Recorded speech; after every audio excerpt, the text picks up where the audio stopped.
আসসালামু আলাইকুম। Hello everyone, সবাই কেমন আছেন? আলহামদুলিল্লাহ আমি ভালো আছি। তবে একটু ঠান্ডা জ্বর আছে, বেশ কয়েকদিন ধরে একটু ঠান্ডা আর জ্বর। তারপরেও আলহামদুলিল্লাহ ভালো আছি। এটা গত শনিবারের একটা ভিডিও, আমি এডিট করতে পারিনি দেখি শেয়ার করা হয়নি, তো আজকে ছোট্ট করে একটা ব্লগ শেয়ার করতেছি। আমি গত শনিবারে বাসার সব বাচ্চাগুলোকে, আমার কলেজের টুকরোগুলোকে নিয়ে আগারগাঁয়ে গিয়েছিলাম। আগারগাঁ বিমান বাহিনী জাদুঘরে গিয়েছিলাম। ওখানকার একটা ভিডিও এটা। তো ওখানে যাওয়ার পরে বেশ ভালো লাগতেছিল। এত সুন্দর গাঁদা ফুল দিয়ে চতুর্দিকে সাজানো হয়েছে, কাছ থেকে দেখতে অন্যরকম একটা সৌন্দর্য।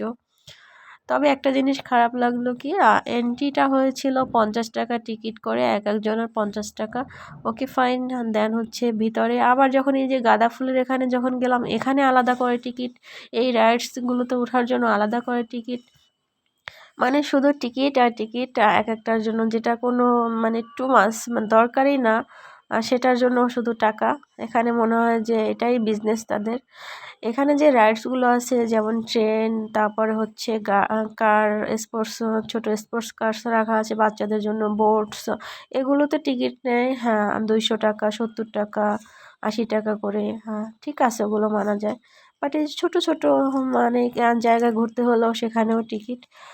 ওকে, তারপরও কি আর করার, বাচ্চাদের হ্যাপিনেসের জন্য টিকিট কেটে সব জায়গাগুলো ঘোরা হলো, ওদেরকে রাইডসে উঠানো হলো, দেন একটু ছবি তুললাম ওদের। তবে ভালো লাগতেছিল সব কিছুর ভিতরে, কারণ এই ফুলগুলো যখন দেখি তখন হাজার হাজার টাকা, মানে এই ফুলের সৌন্দর্য দিয়ে কেনা যাবে না, এত সুন্দর ফুলগুলো। তো সুদে আসলে উঠে গেল এই ফুলের সৌন্দর্য দেখে, আমাদের টাকার যেটা খরচ হয়েছে সেটা কোনো প্রবলেম নেই। তো ভালো লাগলো, আপনারাও এখানে আসবেন অবশ্যই, মানে অসাধারণ একটা সৌন্দর্য। আর এখানে বসে বাচ্চারা খেলাধুলা করতে পারবে, নিজেরা একটু ছবি তোলা যাবে, বড়রা ছবি তুলতে পারে, ছোটরা ছবি তুলতে পারে, সব কিছু মিলে ওভারঅল ভালো লাগছে আমার কাছে। তাই ব্লগটা ছোট্ট করে শেয়ার করলাম। এখানে বসার জায়গা আছে, তো এখানে একটু ওদেরকে বসালাম, বসাই ছবি তুলতে। এবার দোলনা আছে ওখানে, যাক দোলনায় ওরা একটু দুলছে। তো এই তো আপনারা অবশ্যই আসবেন। এটা হচ্ছে আগারগাঁ মেট্রো স্টেশনের পাশে বিমান বাহিনী জাদুঘর। তো সহজ একটা লোকেশন, সবাই চিনে আমার মনে হয়। আর এই উইন্টারের সিজনটা তো এর জন্য সুন্দর লাগতেছে, এক্সট্রা একটা অর্ডিনারি এক্সট্রা একটা সৌন্দর্য এই উইন্টারে, কারণ এটা উইন্টার সিজন শেষ হয়ে গেলে পরে এরকম ফুল হয়তো থাকবে না।